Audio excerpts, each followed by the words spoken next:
প্রেশারটা অনেক বেশি থাকে।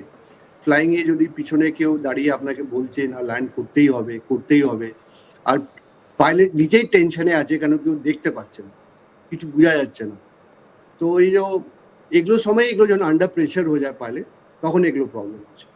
ঠিক। আর এটাই বোধহয় হয়েছে আজকে। ইনকোয়ারি পরেই বোঝা যাবে, যখন ওই এফডিআরটা আমরা লোকেট করতে পাবো। এফডিআর লোকেট করবে, ফের ওটাকে ইনকোয়ারি হবে, ইনকোয়ারি পরে বোঝা যাবে কি হয়েছে।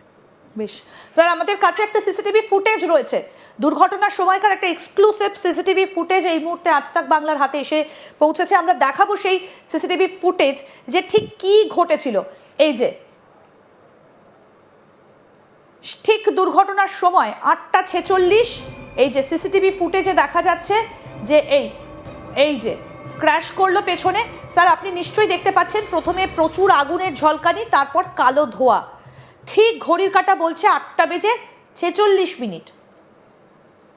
এই যে দেখুন একদম ফাঁকা। এই যে 8:46 নাগাদ ক্র্যাশ করলো এবং প্রচুর আগুন, এবং এই আগুনটা দেখে স্পষ্টতই বোঝা যাচ্ছে যে কি বিশাল মাপের সেই আগুনটা, তার পরিধিটা মানে কতটা ছড়িয়ে পড়েছে সেই আগুনটা সেটা দেখে বোঝা যাচ্ছে। মানে এটা মাটি ছোঁয়ার সঙ্গে সঙ্গেই সম্ভবত এই ঘটনাটা ঘটেছে, একটা ক্র্যাশ করেছে মাটিতে ছোঁয়ার সঙ্গে সঙ্গে। স্যার একটা বিষয় একটু আপনার কাছ থেকে আরও জানতে চাইবো, সেটা হচ্ছে এই যে বিভিন্ন সময় আমরা দেখি যে এয়ার পকেটের মধ্যে পড়ি, আমাদের কানে ধাপা লেগেছে, আমরা শুনতে পাই না অনেক সময়। এটা আসলে কি জিনিস, কি এই এয়ার পকেটটা কি? এয়ার পকেটটা হয় যখন আমরা হাই অল্টিটিউডে ফ্লাই করছি, অনেক উঁচুতে ফ্লাই করছি, যেইলি একটা প্রেশার থাকে, প্রেশারের উপরে এয়ারক্রাফটটা ফ্লাই করে। বাট সাডেনলি কোথাও কোথাও প্রেশারটা ড্রপ করে যায়, মানে প্রেশারটা এত থাকে না কি এয়ারক্রাফটকে সাস্টেইন করতে পারবে অত হাইটে, তখন এয়ারক্রাফটটা নিচে পড়তে শুরু করে যায়। फिर आफ्टर सर्टेन टाइम যখন প্রেশারটা নিচে এসে ফির ঠিক হয়ে যায়, তখন এয়ারক্রাফটটা ফির স্টেবিলাইজ হয়ে যায়। তো এই এয়ার পকেটটা এগুলোই বলা যায়। সাডেনলি এটা হয়, ফির ঠিক হয়ে যায় নিজে নিজে, maybe few fraction of seconds or something. But ও ফ্র্যাকশন অফ সেকেন্ডে এয়ারক্রাফটটা এত নিচে পড়ে যায় কি লোকের মধ্যে একটা প্যানিক চলে আসে।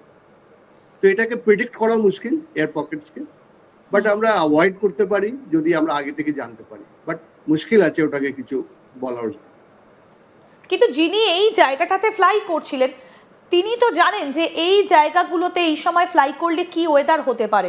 স্যার আরেকটা বিষয়, সেটা হচ্ছে যে কোথাও গিয়ে পাইলট, আপনার কাছ থেকে জানবো যে আপনি যে দীর্ঘ আপনার এই অভিজ্ঞতা, এই ধরনের ঘটনার ক্ষেত্রে অনেক ক্ষেত্রে দেখা যায় যে পাইলট চেষ্টা করেন কোনো সারফেসে গিয়ে ল্যান্ড করতে, সফট ল্যান্ডিংয়ের। এর কারণটা কি থাকে, কেন এই জলের মধ্যে ল্যান্ডিং করার বিষয়টা উঠে আসে? এই ট্রেনিং এর টাইম আমাদের বলা হয় কি কখনো এয়ারক্রাফটটা যদি ক্র্যাশ করবার চান্স থাকে, ল্যান্ডিং করতে পারছো না, তো আমাদের বলা হয় কি কোনো ক্রাউডেড জায়গা থেকে অ্যাভয়েড করতে চেষ্টা করা হয়, যেমনি টাউন আছে, ভিলেজ আছে, যেতে কি ওর উপরে এয়ারক্রাফটটা না পড়ে, কেন কি অনেকরা মারা যাবে তাহলে নিচে। তো আমাদের সবসময় এয়ারক্রাফটটাকে টার্ন করতে হয় যেখানে কি একটু ফাঁকা জায়গা আছে, মাঠ হলো, জল হলো, রিভার্স আছে ওগুলোর উপরে, পন্ড আছে ওদের উপরে ল্যান্ড করতে বলা হয়। তো এটা আমাদের ট্রেনিং এর পার্ট হচ্ছে যে আমরা কখনো টাউনের দিকে এয়ারক্রাফটটাকে নিয়ে যাই না, ভিলেজের দিকে নিয়ে যাই না, যেটা কি নিচে লোক না মরে। উপরে এয়ারক্রাফটে যে আছে ওটা তো আমরা জানবোই কি ভাই এটা তো ক্র্যাশ করলে ওরা সবাই মরে যাবে। এটাও তো আপনি জানেন কি ফ্লাইং এ আমরা কখনো সেকেন্ড চান্স পাই না, একটাই চান্স হয়, ক্র্যাশ করলো অ্যান্ড শেষ। বাট এর মানে এটা না কি ফ্লাইংটা সেফ না, সেফ আছে, সব রুল যদি ফলো করা হয় তাহলে সব কিছু সেফ আছে।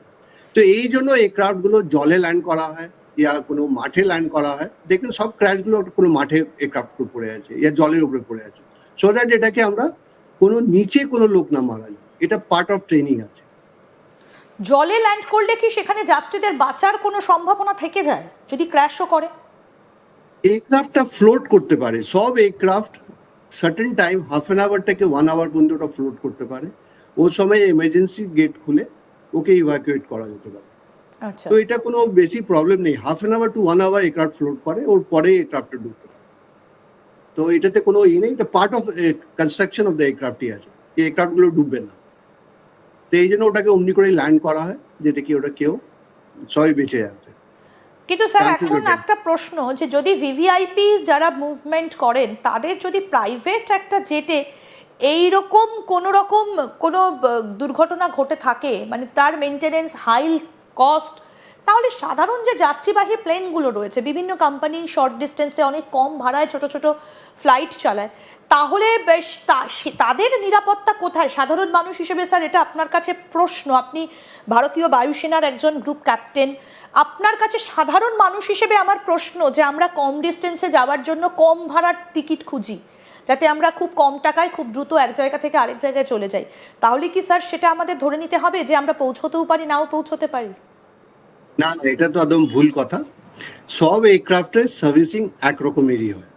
আপনি কম দামে যাচ্ছেন ইয়া বেশি দামে যাচ্ছেন ইয়া প্রাইভেট জেটে যাচ্ছেন, সব এয়ারক্রাফটে যার সার্ভিসিং আছে। কেন একটা আমাদের ডিজিসিএ আছে, সিভিলে আছে, director general of civil aviation, ওর কাজ হচ্ছে এগুলো সব চেক করা। যদি আপনার এয়ারক্রাফট যদি টেক অফ হয় তো পুরো সার্ভিসিংটা চেক করা হয়, ওদের শিডিউলটা চেক করা হয়, প্লাস ওদের ওপরে সুপারভাইজার থাকে, সবই কাউন্টার চেক করে। এয়ারক্রাফট টেক অফ হওয়ার আগে সব সুপারভাইজারকে সাইন করতে হয় কি এগুলো আমাদের চেক হয়েছে, আর এয়ারক্রাফটটাকে ফাউন্ড ফিট ফর ফ্লাইং এটা লিখে দিতে হয়। ওর লিখবার পরে এয়ারক্রাফট টেক অফ করবে। তো আপনি শর্ট হলে যান ইয়া লং হলে যান ইয়া কোনো এয়ারক্রাফটে ফ্লাই করুন, এয়ারক্রাফটটা সবসময় সেফ থাকে। এই জন্য বলা হয় কি ফ্লাইং অনেক সেফ আছে। কিন্তু যদি আমরা নিজের কোনো ভুল করি ইয়া আমরা যদি রুল ফলো করি না, যেমনি আজকে হলো, ফগ ছিল, এয়ারক্রাফটকে যাওয়া উচিত ছিল না, এটা তো আমরা আগেনস্ট নেচার গেলাম, আগেনস্ট রুল গেলাম। এটা কোথাও আমাদের বলা হয় না কি ফগি ওয়েদার, ব্যাড ওয়েদার এগুলোতে ফ্লাইং করা, কিন্তু ওর পরেও গেছে। তো এটা তো আমরা রুল ব্রেক করলাম। এয়ারক্রাফটে কোনো প্রবলেম ছিল না, এয়ারক্রাফট তো ফ্লাইং ফিট ছিল। ঠিক, কিন্তু কেন বারবার করে অতি সম্প্রতি যদি আমরা দেখি যে আহমেদাবাদ বিমান দুর্ঘটনার পর থেকে কতগুলো বিমান দুর্ঘটনার খবর আমাদের কাছে উঠে এসেছে, অতি সম্প্রতি এগুলো বেশি ঘটছে, তাহলে এটা কি কোথাও একটা গাফিলতি বর্তমান সময় দাঁড়িয়ে? আপনি কি মনে করেন? অ্যাকচুয়ালি যত এয়ারক্রাফট ক্র্যাশ হয়েছে ইভেন আহমেদাবাদের পরেও এখনো ইনকোয়ারি রিপোর্টগুলো বার হয়নি, না, বাট দেখা গেছে কি যত হয়েছে এটা বেশিরভাগ কিছু এরার হয়েছে, কারো এরারের মধ্যে এটা হয়েছে। এয়ারক্রাফটের মধ্যে অত প্রবলেম থাকে না, এয়ারক্রাফট গুলো সব ফ্লাইওভার মানে আপনি বলছেন হিউম্যান এরারের কারণে এই দুর্ঘটনাগুলো ঘটে বেশি? হিউম্যান এরারও হতে পারে, ইয়া কোনো ফ্লাইং টেকনিকে কিছু ভুল হয়েছে বোধহয় কোথাও, বাট হিউম্যান এরার তো পাইলট এরারও হতে পারে, ইয়া ক্রু এরারও হতে পারে, ইয়া যে গ্রাউন্ডে আছে এটিসি ওদের এরার হতে পারে। তো এটা তো ইনকোয়ারির পরেই বোঝা যেতে পারে। মোস্টলি দেখা গেছে কি এয়ারক্রাফট সবসময় ফ্লাইওভার দিয়ে থাকে, ওতে কোনো প্রবলেম থাকে না।